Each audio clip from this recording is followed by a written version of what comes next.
Welcome inside the Fox Weather ROWI Report. We are in college football week 7. We have so many different games that are going to be impacted all over the country. Remember, this is where we meet weather and sports combined. How does it impact the coaching, the playing, betting on the game, fantasy football? This is all on college football week 7.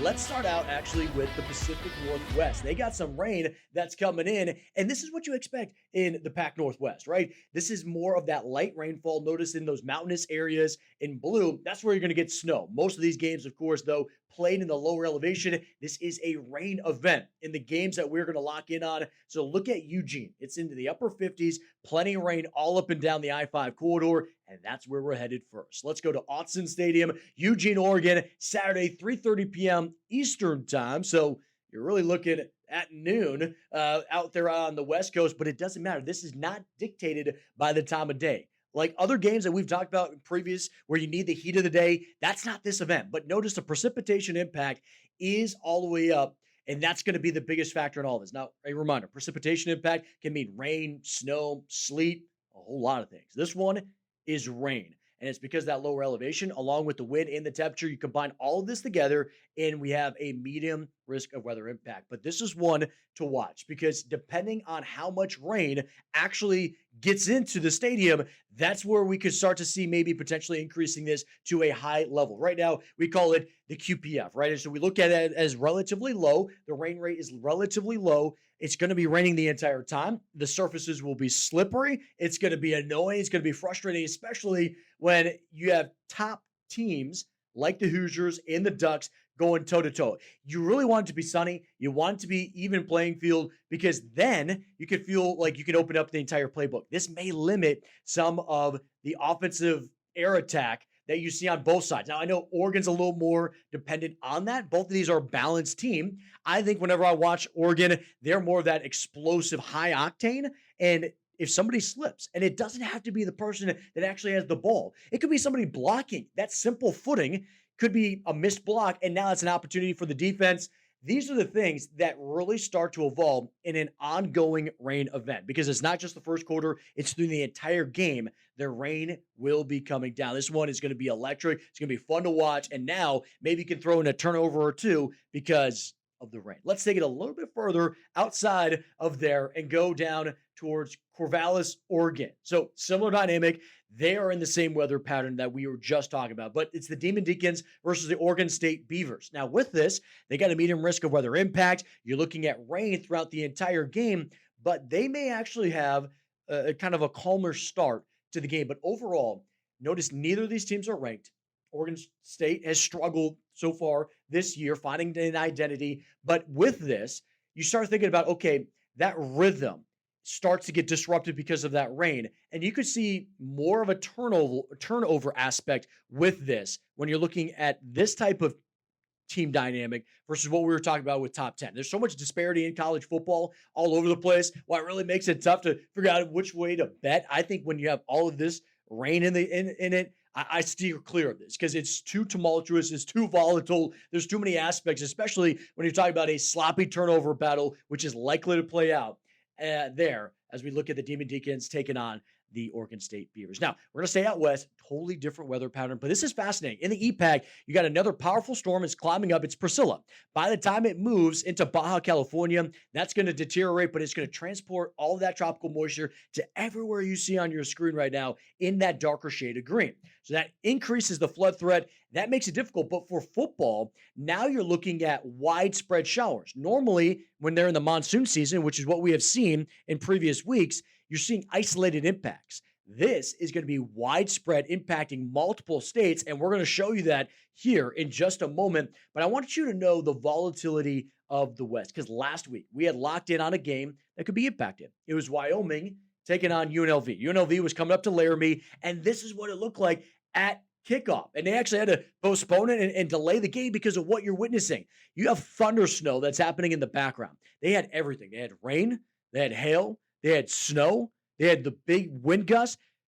They had double rainbow that actually emerged at the stadium. It was fascinating to watch from this vantage point. But if you're a team, you're trying to build that rhythm, that momentum. And obviously, if you're at home, you want that home field advantage, but it kind of sucks the energy out of the stadium when you have a massive delay like this all unfold. Will we see that set up yet again? I don't know about the snow expectation, but the hail, maybe. Maybe we'll have a Hail Mary. Let's see this. Arizona Stadium, Tucson, Arizona. Remember, that's southeastern Arizona. And you're looking at the precipitation impact. Remember, this one's still all about that rain. It is absolutely maxed out. A 10 out of 10. You can't get more of a rain event than what we are tracking as of right now. Wind impact, that's relatively high, along with the temperature as well. You combine all those factors together, it's a high risk of weather impact. That means there's going to be a big adjustment to what unfolds in this game because of what we're seeing with the weather. So as BYU and the Cougars come down into Arizona, into Tucson to take on the Wildcats, notice that here's the difference than what we saw in the Pacific Northwest. Pacific Northwest was that light rain rate. It's a mist. It's that annoying, frustrating, everything slippery type of rain. This is explosive. This is how you wish your offense was, right? It's volatile. It's intense. You got thunderstorms, not only at kickoff, but all the way through to the end of the game too. That means every opportunity that there's lightning striking within 8 miles of the stadium, you got to go into automatic 30-minute delay. My concern with all of this, not only is the player safety, of course, with volatile conditions around, but again, it comes back to momentum. And I think this really favors the Arizona Wildcats. You're back at home. You feel comfortable in your locker room because I don't think we get out of this without at least one major delay or multiple short delays. And the short it can be is 30 minutes. And likely it always gets extended. You could see multiple delays play out because of the longevity of those thunderstorms kind of being around the stadium as we move into Saturday afternoon local time. Evening time or East Coast time, that's 8 p.m. Now let's talk about another game. This is going to be in Salt Lake City, Utah. So this is northern Utah now. You're taking an Arizona team that's going to go up into Utah. It's the inverse of what we just showed you, but yet the impacts are going to be eerily similar. Right? So we're looking at Arizona State. They're the Sun Devils. They're 21, ranked 21 in the country. They got good momentum, and they want to keep just racking up W's. That's what you're trying to do. You're trying to get through the season and trying to prove why you believe you're not only a top team, you should get to the playoffs. So you can't stumble. You can't slip. We'll try telling to the players, don't slip while it's raining nonstop. Again, precipitation impact maxed out. Wind is a big thing with this too, because as thunderstorms come in, it's something we call an outflow boundary. That kicks up a lot of wind. 50 to 60 mile per hour gusts can't be rolled out. 30 to 40 is more likely. And you'll notice out of this game is more of an evening time frame, and it's on the fringe of two events. Because we're watching what was happening in the Pacific Northwest as that frontal boundary moves through. We talked about coastal areas, but it's impacting the interior Pacific Northwest. This is in the Great Basin. That's what it's considered in northern Utah. And then you have all of that moisture coming in from the EPAC. So you have this confluence or convergence zone that's going to happen, and it's in and around this area. So it'll be interesting to watch. Is the fireworks right at the beginning of the game with the lightning? Do we just start off with a delay? And there's no actual kickoff, and they delay it. But then notice, typically, when you have those type of delays, you wait till the lightning clears, and then you have better conditions out on the field when you actually could go back out. This shows you that rain lingers after the thunderstorms, which means you still may be playing in the rain after the delay. That's a big impact, and I'll tell you what, if you're the Utah Utes, you want this to happen. You're the underdog. You want that momentum to be broken apart. But as I'd said in the previous one, it favors the home team. You're more comfortable in your locker room. You can rally the troops. And when you come back out there as the underdog, you feel like you can go toe-to-toe because there is no big momentum swing as of right now. You're on even playing field, even if it's difficult conditions. That was all West Coast. Let's bring it East Coast because we got a nor'easter.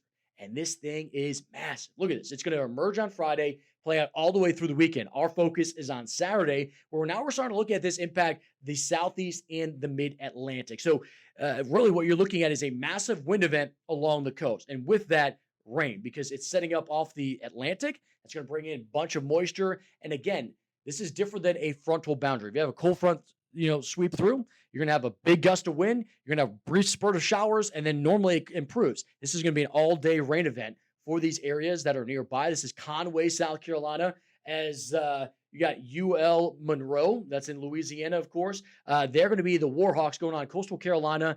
And as we look at this is primarily a rain and wind event. Temperature is not going to be a factor in this. I think temperatures are going to be muted. They're going to be mild because of the overcast conditions. Overall, medium risk of weather impact. But I want to go back to the caliber of teams that we're talking about right now. College football, there is a big kind of a difference between top teams and what else you'd see in different conferences here. So all I'm saying with this is that you're going to see the turnover aspect of this, I think, get elevated. I think there's going to be more concern. I think it makes it a whole lot more difficult for you to execute the game plan as you're trying to, battle through the rain. And notice the wind gusts. Those are going to be shifting out of the north at 15 miles per hour sustained wind, which is actually pretty significant.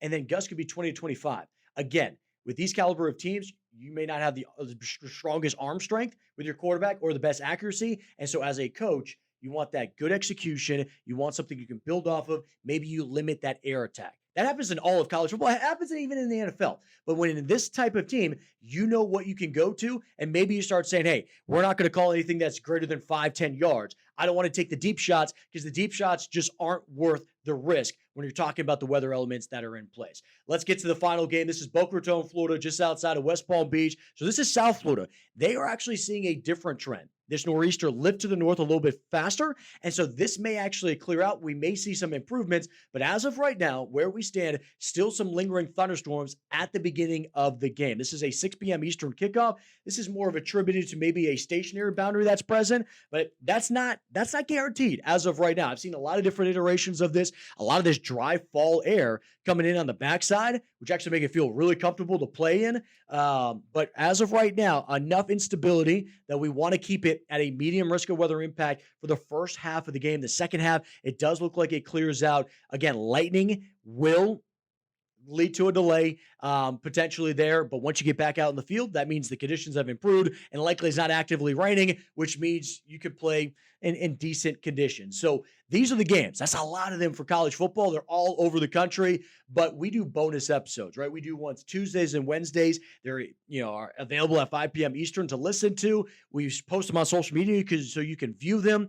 Also on Thursdays, we do Tailgate here on Fox Weather, the live stream. So we get out on the plaza. We play a bunch of games. We eat a lot of good food. We talk college football. We talk a lot of NFL football. We lock in on the big games, and we really get into it. Then later on in the week, we hear from you. Reach out to us. I'm at Weather Bender on any social media, at Fox Weather. If you have certain games you want us to talk about, or if there's a weather element, you're saying, hey, how does that impact the game? I remember in Wyoming, it had hail. What does that do to the overall game? We would get into conditions like that and topics. I know playoff baseball is in action too. We talk about every sport that will be impacted by the weather. You just let us know about it, and we'll be about it. You know what I'm saying? All right, so enjoy. I hope you enjoyed this episode. We'll be talking later in the week with our bonus episode. Until then, be smart, be weather safe, and I'll see you on the next episode.